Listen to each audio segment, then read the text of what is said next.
Well, welcome to Beyond the Office, where we give you the ins and outs, the ups and downs, and the good news and the bad news about remote staffing and building remote teams overseas. And today we have a very special guest. He is both my friend, my partner, and just a wonderful guy to know.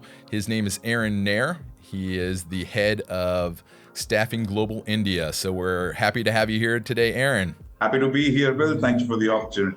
Well, we are going to get started on that. We don't have a lot of time, but we want to hear what you have to say to give us some ideas of what it's like to work in India, give you some of the cultural differences and some of the things that you've seen working with Indians every day, and also working with Americans and how you work cross-culturally to get the best benefit for both sides here.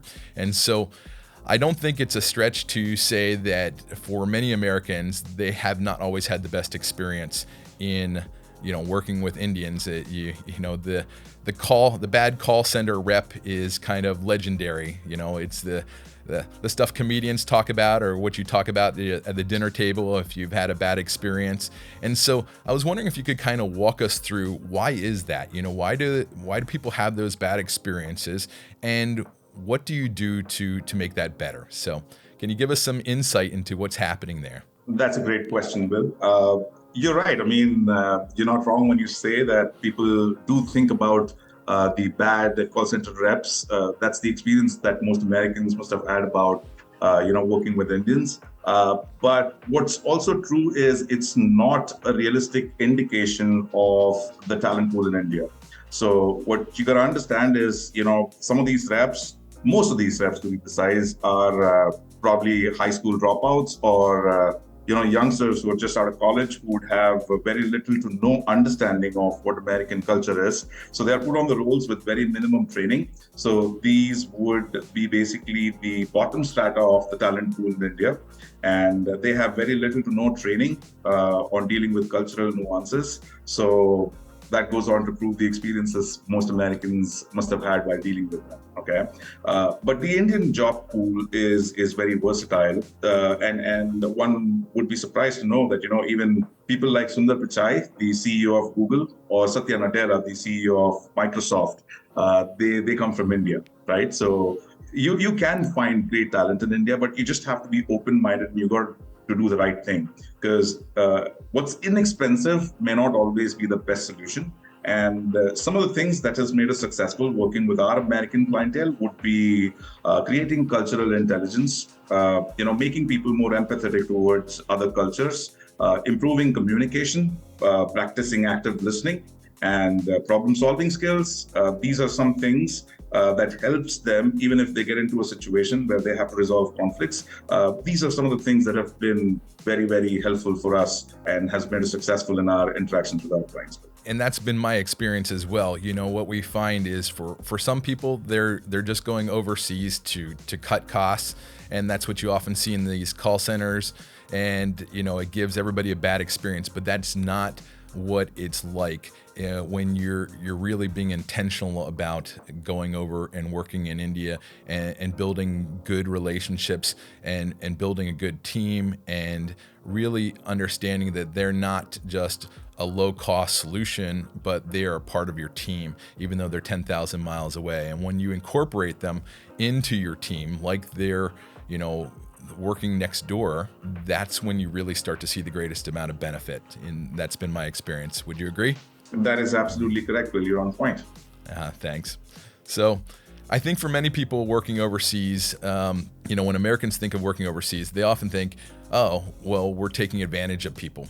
And that really, obviously, as Americans, we don't like that. We feel we want fairness. We want people to be, taking advantage of somebody is not something that we want to do as companies. At least I think most effective and companies are not wanting to do that. And so, how can you answer that question? If people say, hey, you're going overseas, you're taking advantage of people in India or Colombia or wherever you're working, what has been your experience on the ground? How do people from India feel about American companies working in India, and what's been their experience, and how would you, what would you say about that?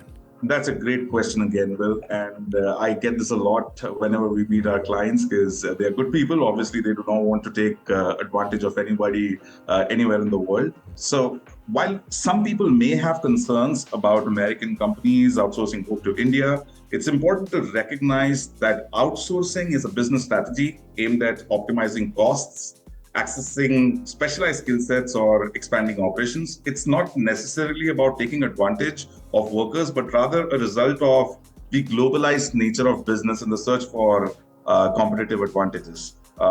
Being in India, I feel the exact opposite. I don't think that we are being taken advantage of, but we have been provided with multiple opportunities. So if you ask me, Will, 9 out of 10 Indians would want to work with an American company because they get better job security, they get better earning opportunities, a shot at a better standard of living.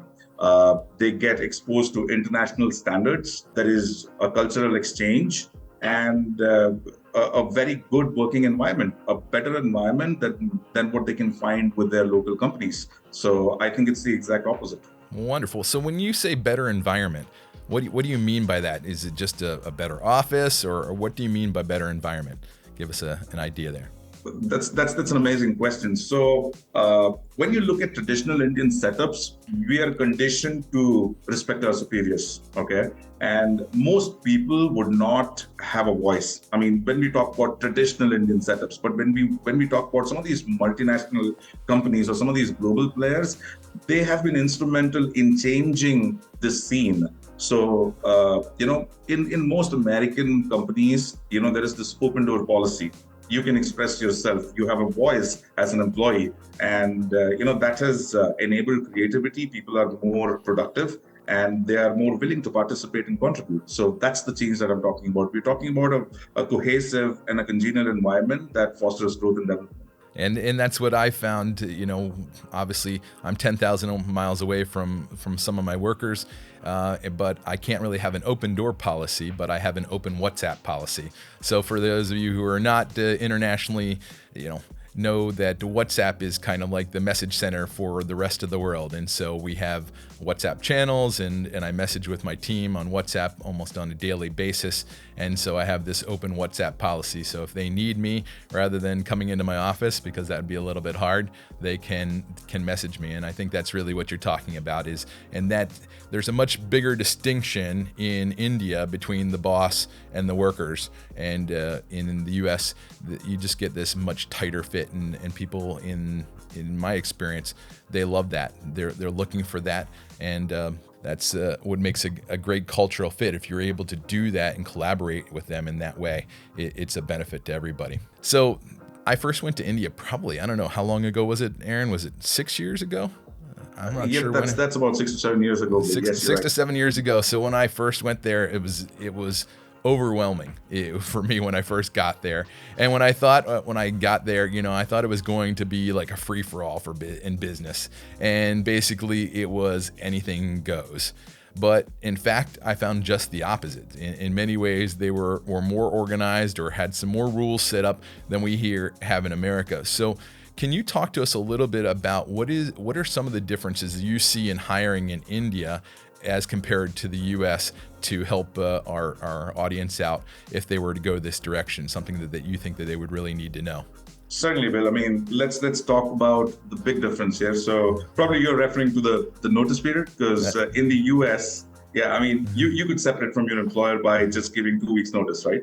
You don't even need that. That's more just like a common courtesy that we have. So you can just kind of pick up and leave. It's not looked on very well, but generally with 2 weeks notice, you're pretty much you're good to go. Right. So that doesn't cut it in India. I mean, yes, there are these isolated events where people do abscond or they don't show up to work. But then for you to have a lucrative career in India, you have to follow the rules. And notice periods are, widely different in India than in the US. So it may vary from 30 days to 90 days to 6 months, depending on the position that you're working on or the type of industry that you're in or you belong to. So that's a big striking difference. So while this may seem to be very taxing when you're bringing someone on, but it has its own advantages when somebody is getting ready to leave you and go. So number one, you can have effective handover of responsibilities. You get the right kind of time to look for their successors. And as you know, with the problems in hiring, you definitely would want that time to bring in a replacement. So that's one. And what may be surprising to a lot of American audiences may be that India is a very organized job market, and it's a very business friendly one as well. So there is something else that adds to the experience, and that is the concept of a relieving letter. So if you're an employee leaving an organization, you want to fulfill that long notice period effectively, because if you don't do that, you may not receive something called as a relieving letter at the end of your term, which is very important for you to fetch a job. So even if they are leaving this organization and joining another one, they need to present a relieving letter from the previous employer to prove that they've had an excellent track record. And that is something that's very business friendly. Yeah, I hope I was able to answer your question. Absolutely, because here in the U.S., somebody gives their notice, we're always like, okay, should we let them serve their notice, or do we kind of let them go, because what kind of job are they going to do from here on out? And that's what makes it quite a bit different than in India, because it's, once they give the notice, they might be serving, 2-month notice period like we generally make our people serve. That gives us time to find new positions and do a handover. But they want to do a good job, because they need that relieving letter to make sure that they're going to be able to continue. So if they don't have that, it's really going to be frowned upon. And the other thing is that's most times people talk about security. That's one of their biggest risks. Well, are they going to rob me? Something like that. But the reality is there's probably more security in India in many ways, as far as people, because of that relieving letter is so important. It keeps people on track and keeps people from doing things that you might see people in the U.S. They might take advantage of a situation, where in India they're much more careful about that, because they understand the consequences of not receiving that receiving letter. And so, thanks for that great in-depth response there. So, what are one or two things that, as Americans hiring in India, that they can do to make this process successful? What they're looking to saying is, okay, I'm going into a new culture, I'm going into a new environment, and I'm here because obviously I need help, right? Maybe they're coming over just because they can't find the labor here in the U.S. Maybe they're looking to lower their costs. Maybe there's a skill set that they just can't find. But what are one or two things that you would recommend that they do that's going to help to make them successful? So being brutally honest, Bill, I would like to begin with a counter question. It's, do they have the experience of hiring in India? Because that question changes a lot of things. Now, this is their first foray into hiring in India. Okay, then I would recommend partnering with a local agency or a player who's got a lot of experience doing hiring in India, because culturally both of these countries are very different, and it's very important to have a local player support you with that knowledge and information, because if you're not aware of some of these cultural nuances, you may not achieve your objectives. So my answer is, while you may learn these things eventually, but to begin things off, it's very important to find a local partner who could help you out here. Yeah, you don't want to go through the school of hard knocks in that environment. So exactly right. So once the second point is, once you've started hiring, you need to understand that job security is a big thing for Indians, because, like I said, India forms one of the largest middle classes. So, you need to be looking at this differently. You need to make a shift from the mindset where people may be looking at cost optimization. It is more than that. You need to, bring or provide more opportunities to your workforce. They need to be able to grow in their roles. So if you are able to bring that to the table, I think you would be more successful than many. So not just seeing them as a resource that you come over here and they have one particular job. You need to kind of, just like in the US, you need to be looking out for their career advancement. That's really important as they move along. They're not going to, there's lots of opportunities in India for people to move on to different jobs, and that's what I hear you say. And if you're not providing them with the opportunities to grow, It's not like it used to be where people will be like, yes, job security is important, and I'll stay with a company for 30 or 40 years. It's like the US, people are moving, people have opportunities, and you need to, if you want them to stay and you want that talent to stay, it's going to be really important to make sure that they're coming along, you're training them, you're giving them opportunities to grow. Is that what I hear you saying? That is absolutely on point. Yes, you're right. Wonderful. So I hear you say, you mentioned culture a lot. So what is like one or two cultural differences that you see in the way that working in India and compared to what you've seen in the US, and that you can help us out here so that we have a better understanding of what it's like working with people from India? That's a good question, Bill. So culture obviously is the focal point here because you're working cross-culturally, and that plays a very important role. So when we talk about Americans, even when you're raising your kids, you're treating them as young adults, right? The conversations, the way you go about it, and in India, it changes drastically. I mean, it's absolutely different from what happens there in the US. So as Indians, we are conditioned to respect authority. So when you're younger, you begin by respecting your parents, your uncles, your aunts, everybody who's elder to you, even your elder brothers and sisters. So you cannot back answer, you have to listen to them, you cannot question their judgment. So your parents even decide who you're going to marry, what education you're going to take up. So that's a part of Indian culture. We are seeing some bit of it change in the recent years, but yes, predominantly that has been our culture. When we go to college, we respect our teachers, we respect their authority, even our seniors, people in a higher class or our class monitors. So that's imbibed into our DNA. Basically, it's ingrained into our DNA. And that transitions over to that work culture as well. You respect the authority, your bosses, and you do not question them. You simply listen to instructions and you follow that, right? So that's a big difference when it comes to American bosses and co-workers. When they work with their bosses, if there is a disagreement, they will be very candid about it, and they are not going to be really scared or afraid, or they are not breaking a moral code. But then in India, that changes. We are seeing some changes, and thanks to some of these American companies that have brought about that change, because what may seem like a good thing initially can lead to problems later on because people are not being upfront and they're not speaking their minds and they're not being creative and they cannot add value to production. So this would be a big cultural difference if you were to look at Indians. And it goes on.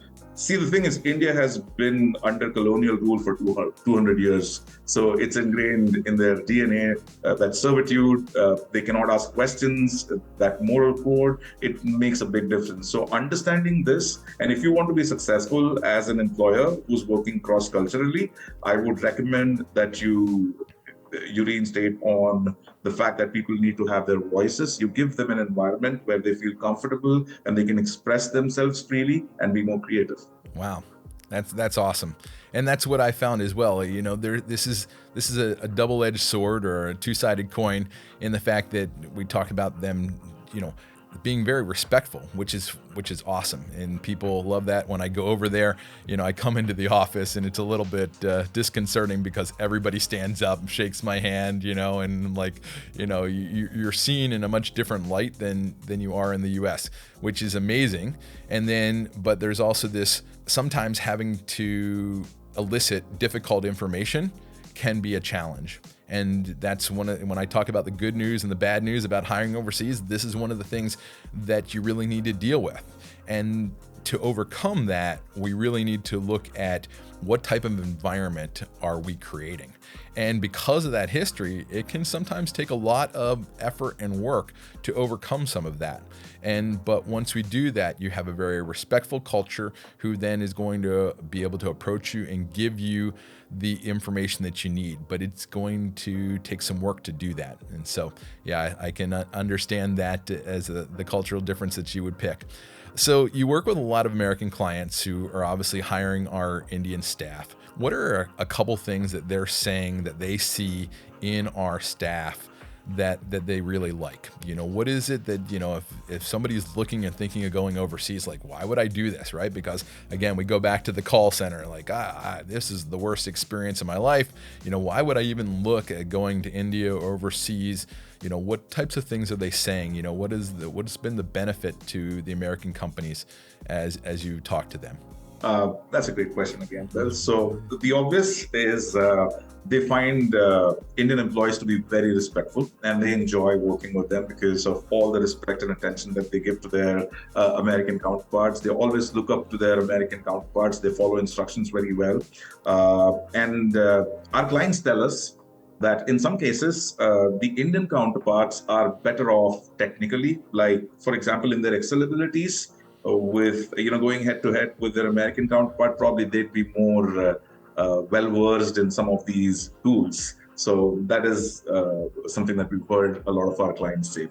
And sometimes it has been brought to our attention that the cross-cultural experiences kind of energize some of our American peers. So it has happened with one organization in the past that somebody was getting ready to leave the organization, and that is just when we introduced an Indian colleague, and he found it to be very interesting, and then he stayed for almost over a year. That energized him, and it was good for everybody. And that's one of the things that we kind of focus here on at Staffing Global, is to make sure that this relationship working overseas is good for everybody. We actually have 4 parties that we look and make sure that are benefiting, or we generally don't enter into the relationship. And those 4 parties, just so everybody knows, are our client. Obviously, we want our client to do well. We want our employees in India to do well. But we also want the employees in America to do well. It doesn't have to be a zero-sum game where somebody has to lose for somebody to win. And then the 4th party is we want our clients to do well. And that's really what we look at in this relationship. And I think if you're thinking of going overseas, if you think in those terms, that's going to take you very far towards your success as you're looking to make sure that everybody in the process is benefiting from this. So, in closing, we're coming to the end of our time. This has been fascinating as I get to hear all of your wisdom and your knowledge about on the ground. And most people don't know, if they don't know much about India. India is a very unique place because it's not really just one country. It's like a bunch of different countries put together because there's many different languages. I don't know how many languages do you speak, Aaron?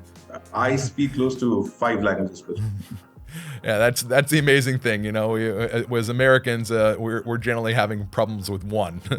Maybe we get to 2. I live in Colombia, South America, and I'm having a lot of trouble with Spanish. So, I feel always it's overwhelmed when I go over there and I hear people speaking 5, 6 languages, but there's so many different cultures. And that's where you talked about having people on the ground, understanding the cultures because of all the different languages and the different people groups. And working in one part of India is not the same as working necessarily in another part of India. So it's a very unique place, and it's a wonderful experience, but it does present some challenges, but also a huge amount of opportunities. But in closing, what would you say is your final piece of advice for people here on the show as they're considering hiring overseas and especially in India? What would you tell them? Bill, in closing, my suggestion would be to approach overseas hiring with an open mind and not with any preconceived notions. Because job markets across the world have undergone many changes, and in people like India, it'd be right to say that it has evolved. It's not the same job market that was available 20 years ago. So it's very important to shed all preconceived notions and visit this job market with an open mind, and you'd be surprised what you can find here. So that's my piece of advice or suggestion. You might get the next CEO of Google or Microsoft. You never know. Yeah. Well, thank you so much for your time, Aaron. I really appreciate it. It's been great knowing you over these past many years, but not only a great partner, a great friend, but also a great source of knowledge about India. And for any of you who join the Staffing Global group and want to hire people, if you ever get over to India, Aaron will tell you all the history of India when you go over. It's amazing because he's a wealth of knowledge, and so we appreciate having you on today. Thanks so much, and hopefully we'll have you back on soon. Thank you, Bill. I thoroughly enjoyed. I appreciate the opportunity. You have a great day as well. Thank you.